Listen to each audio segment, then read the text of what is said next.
Hi, I'm Gil D'Oliveira. I'm the head pro for Amundson Outdoors.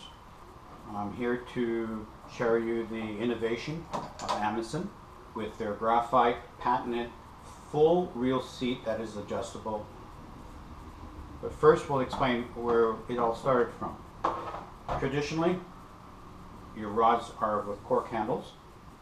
The reel seat is stationary, whether you bait cast, spin fish, or you're a center pinner. The manufacturer picked the position. That position often did not coordinate with the individual, their size, to the relation of the rod and the gear they're using to find that sweet spot we call the balancing point. Okay? So when you're casting 4 or 5 hours, 8 hours, it makes a major difference, especially if you're catching a lot of big game and you're constantly fighting with the fish and you need the proper fulcrum to share the power along the ferrule of the rod. As the rods advanced, they also created, and they were aware of that situation, they also created the reel rings. Now the reel rings are adjustable, so now you can find that sweet spot. Okay. The issue is the cork that is used. The cork, you see here, it's quite dark, is well used. It shrinks, it degrades, it breaks down. Okay, and even in this case here, the cork had shrunk so much in relation to the reel rings, I actually had to put a layer of masking tape to increase the pressure when the reel rings went onto the reel seat.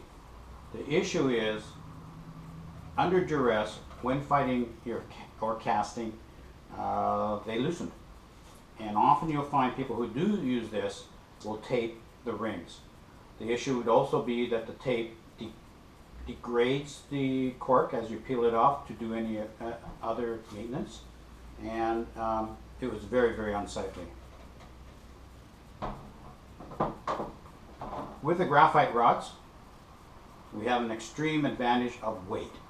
The reduction of weight is tremendously less. The graphite is denser. It will transmit any movement from the tip of the rod down right through to the graphite, and you can feel any of the light touches that a steel head would apply to you. In relation to the reel seat, this is your tension ring here that'll make the reel seat firm, and you can actually adjust to your comfortable position. Okay. When you're using this type of rod, which is the Strategy X3 Centerpin rod, it comes in two sizes, 11.5 foot or 13 foot. And when you're casting these long rods, especially the 13, you need to have the right fulcrum and balance to that, your arm reach and your sweet spot. Okay.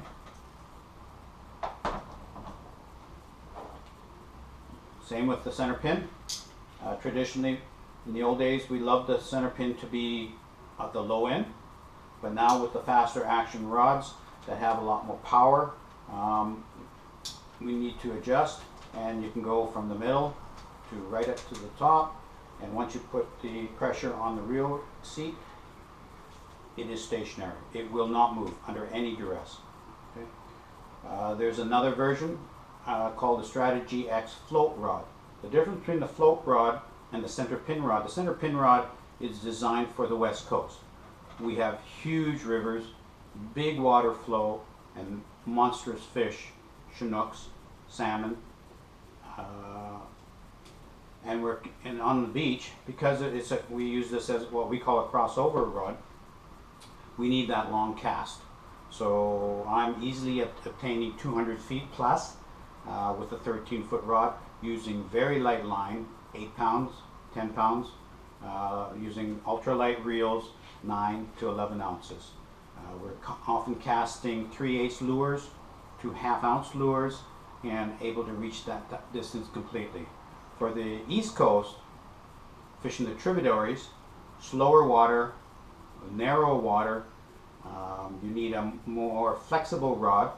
The term in the old days used to be called the noodle rod. So the Strategy X float rod will be a 4 to 10 pound line weight, perfect for the tributaries. And again, you do have the benefit of the adjustable reel seat. On the West Coast, our rods are a little more firmer. The 11.5 foot Centerpin rod, Strategy X, is a 10 to 17 pound, and the 13 foot Strategy X Centerpin rod is a 12 to 20 pound. Both rods are rated for a 1/4 ounce weight tossing.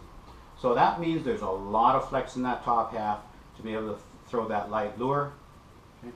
And a lot of meat, a lot of power in the lower half. Using an IM7 blank, we're able to keep the small ferrule, the ferrule into the narrowest position, instead of customary with lamy glass, you'd be quite thick. So the rods are lighter, more powerful. I've used these rods with -1 on purpose with no gloves. That is quite challenging, not because of the grip, but because of the cold. And not the cold transfer on the rod, it's just -1 with wet hands is cold. Normally you're fishing with gloves. I found no problem with wool gloves. I found no problem with neoprene gloves. So that concern can be put away. Go to your nearest retailer, try them out, feel the weight. You will be amazed on how you can find that sweet spot for you using the Amundson Strategy X graphite rod.